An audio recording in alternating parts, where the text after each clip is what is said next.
Vladimir Poutine est arrivé à Astana pour une visite d'État consacrée au renforcement du partenariat stratégique entre la Russie et le Kazakhstan. Au programme également l'avenir de l'Union économique eurasiatique dont les dirigeants doivent évaluer les défis économiques et les tensions internes. Les détails avec Antoine Clairaut. Le Kazakhstan est au programme de Vladimir Poutine pour une visite d'État. Le président russe va rencontrer son homologue kazakhstanais pour discuter notamment du renforcement de la coopération stratégique, mais également de l'Union économique eurasienne. Un programme que nous décrit le porte-parole de la présidence russe, Dmitry Peskov.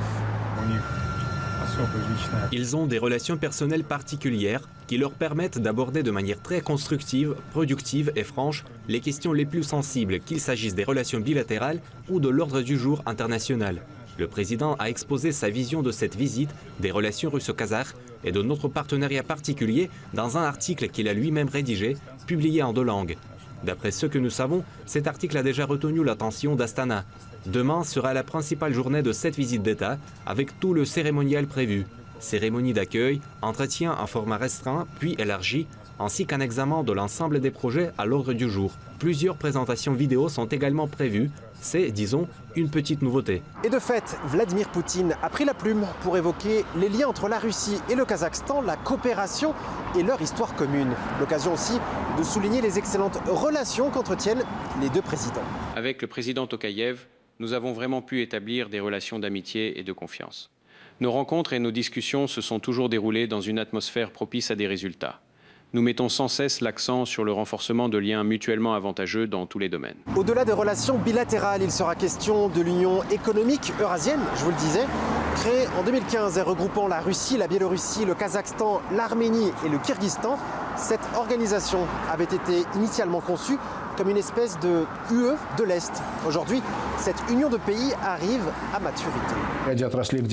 Dans certains secteurs dans lesquels nous continuons d'appliquer notre législation nationale, nous menons une politique coordonnée et négociée. Cela concerne aussi bien l'industrie, l'agriculture, le transport, le secteur énergétique, la macroéconomie, que la protection des droits des consommateurs. Dans le même temps, le cadre juridique de l'Union économique eurasiatique ne cesse de s'élargir, permettant ainsi d'approfondir l'intégration. Tout cela constitue le marché commun de l'Union qui garantit 4 libertés, la liberté de circulation des marchandises et des services, des capitaux, des métaux et de la main-d'œuvre. Vendredi, Vladimir Poutine participera également à la réunion du Conseil économique suprême eurasien qui se tiendra en format restreint puis élargi, où les dirigeants devraient évaluer les risques pesant sur la sécurité économique au sein du bloc. Ils devraient notamment discuter du possible rapprochement de l'Arménie avec l'Union européenne et de ses implications pour l'intégration eurasienne. Et on en parle tout de suite avec Claude Janvier, écrivain, polémiste, analyste politique, en direct avec nous depuis Paris. Monsieur Janvier, bonsoir. Bonsoir, monsieur. Alors, est-ce que cette visite de Vladimir Poutine au Kazakhstan est plus importante dans un contexte géopolitique un peu plus compliqué actuellement pour maintes organisations qui incluent justement les pays comme le Kazakhstan, la Biélorussie, l'Arménie et autres, au vu de certaines tensions qui se prolifèrent dans ces organisations-là? C'est indispensable. Au niveau diplomatique, c'est indispensable que le président Poutine entretienne d'excellentes relations avec ses pays voisins qui touchent presque l'Europe. Il est bien évident que dans le contexte économique et de tensions, en plus assez tendu quand même, suite au conflit russo-otanien via l'Ukraine, il est bien évident que le président Poutine doit continuer des relations amicales et économiques, bien évidemment avec les pays de l'Eurasie. Ça, c'est évident. Après, se pose le problème de l'Arménie. Voilà, c'est là où je voulais en venir en fait avec vous. Et quand je parlais de tension, je parlais de ça. Parce que pour reprendre évidemment l'organisation du traité de sécurité collective, l'OTSC, comme on l'appelle, évidemment. Alors voilà, les aspirations de l'Arménie par exemple, aujourd'hui vers l'Union européenne, qu'elle ne cache pas, et de certaines tensions également sur les marchés au niveau niveau des exportations, des importations des produits arméniens et russes et vice-versa. Est-ce que c'est important aujourd'hui de s'assurer du partenariat avec le Kazakhstan qui, lui, finalement, a toujours été fidèle à ses engagements? Côté engagement économique avec le Kazakhstan, oui, bien sûr. Mais je pense que là, normalement, il ne devrait pas y avoir de souci entre la Fédération de Russie et le Kazakhstan. Le problème, comme vous venez de le souligner, c'est l'Arménie. L'Arménie, tout d'un coup, commence à vouloir se déclarer pro-UE. Alors, comme pourra le souligner le président Poutine, mais je crois qu'il l'a déjà souligné, l'Arménie ne pourra pas appartenir à deux groupements économiques, ou c'est l'UE, ou c'est l'Union eurasiatique, mais l'Arménie ne pourra pas adhérer aux deux. Alors c'est vrai que l'Arménie reproche à la Fédération de Russie de ne pas l'avoir aidé lors des 2 guerres rapides menées par l'Azerbaïdjan, par le voisin de l'Arménie. Mais en attendant, et d'ailleurs le Premier ministre arménien Pachinian, d'ailleurs, d'après les dernières informations que j'ai pu avoir, il ne veut même pas venir au Kazakhstan, il enverra son adjoint.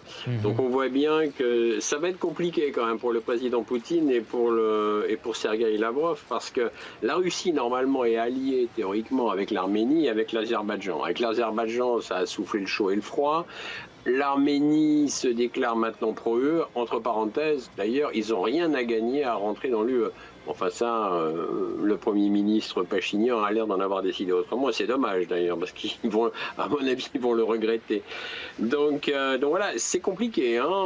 C'est un peu compliqué au niveau diplomatie là. Mais est-ce que justement le Conseil économique suprême eurasiatique, dans le cadre duquel cette rencontre à Astana a lieu actuellement, lui, il va examiner les risques qui pèsent sur les aspects économiques et sécuritaires du bloc. Est-ce que ces aspects-là, il ressoudent cet axe, donc Russie, Kazakhstan, selon vous, et quels sont les principaux défis auxquels l'Union économique eurasiatique sera confrontée?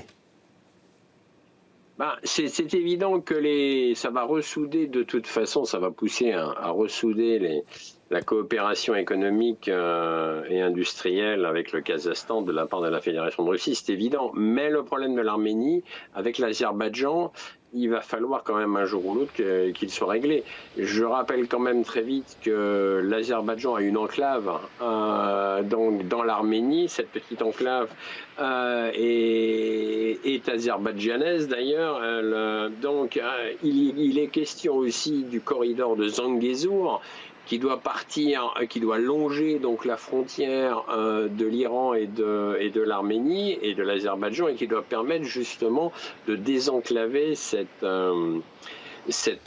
enclave azerbaïdjanaise. Mais donc les accords auraient été signés, mais pour l'instant ça progresse lentement, ce qui permettrait effectivement un commerce beaucoup plus rapide et d'acheminer évidemment pipeline, fibre optique, etc.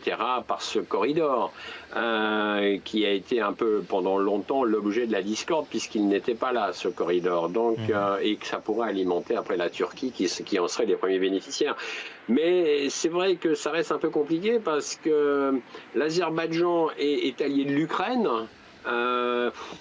et l'Arménie est pro-UE. Donc je voudrais pas être à la place quand même du président Poutine et de M. Lavrov, parce que là ils ont quand même au niveau diplomatique c'est de la corde raide. Mais je leur souhaite effectivement d'aboutir.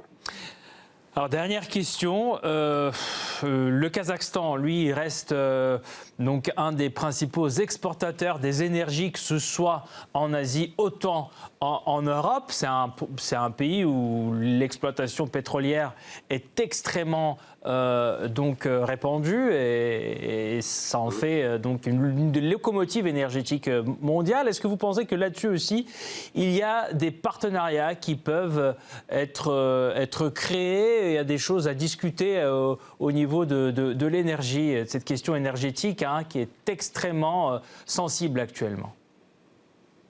Vu le contexte, de toute façon, effectivement, la Fédération de Russie, tout comme la Chine d'ailleurs, a tout intérêt à ce que le Kazakhstan continue exporter ses richesses, son pétrole, ses richesses économiques, ses ressources plutôt.